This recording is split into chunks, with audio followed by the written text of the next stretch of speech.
Do you have a project you want large speciality eyes for?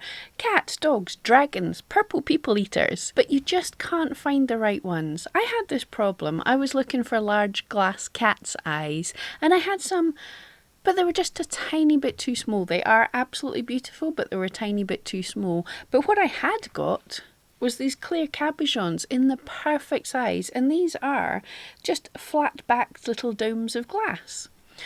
And I thought to myself, these would make the perfect eyes, but how to create eyes out of them. Now, one way you could do this would be to paint or draw on a piece of paper in the size that you want and stick it on. Or you could also find images of eyes in the shapes that you want, print them out, cut them out and stick them on. But I'm terrible at being able to stick glue neatly to things, and I just know it would have air bubbles. So I thought, would it be possible to paint directly onto the back of the glass? And I gave it a go. The results were fantastic. I asked you guys in my community tab if you wanted to see a video of this, and you all said yes, so here it is. So for this project I'm using acrylic paints, just the cheapest ones I could find in the store, for basically for children to learn to paint with, and a ratty old unloved paintbrush.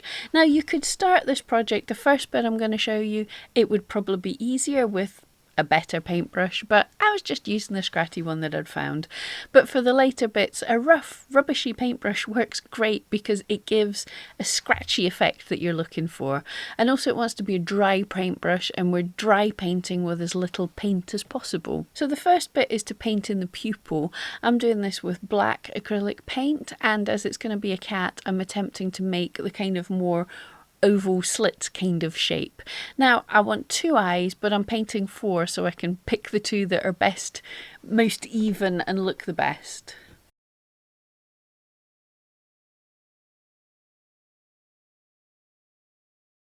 Once you're happy with the black pupils, now they don't have to be perfect, mine are definitely not perfect, but the effect is kind of good enough. You can probably do better than me. I'm wanting a black rim round the pupils, not a solid rim though, so this is the place for that scratchy horrible brush. Make sure it's as dry as you can and only have a tiny amount of paint.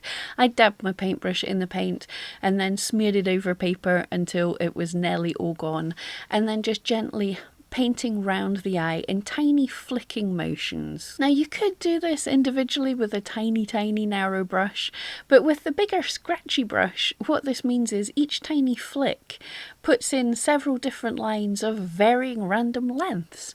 But just use a really gentle hand. It's easier to add on paint than it is to take off. And then by the time I'd painted all 4 eyes, the layer on the first eye was already dry because it's such a really fine layer, so I was ready to move on to the second section.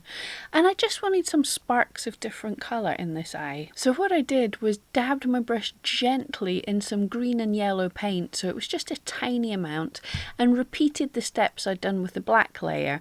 So basically, as the black layer was on the bottom, only the green and yellow would show up where it wasn't on the black, so it was hidden by the black with little pieces poking out where the brush went a little different fashion. So in exactly the same way as the black, just with that gentle hand. You're probably a bit more of an expert at this now that you've been practicing, so this will look better.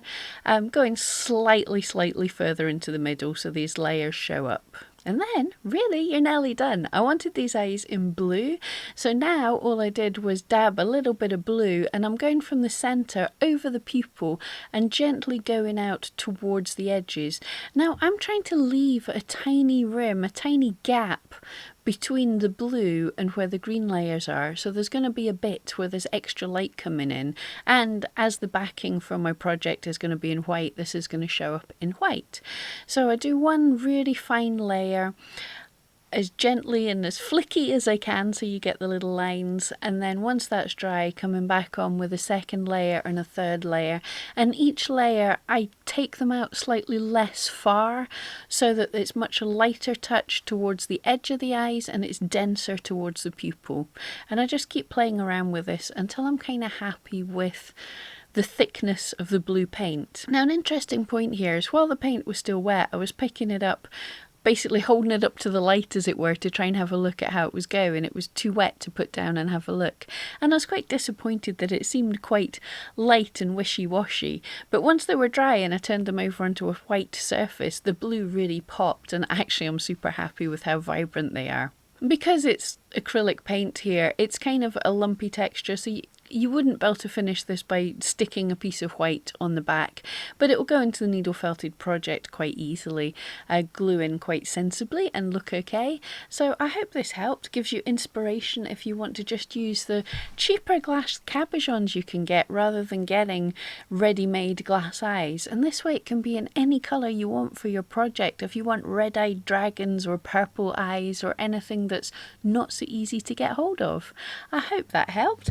I'm Pam Duthie. I'll see you next time.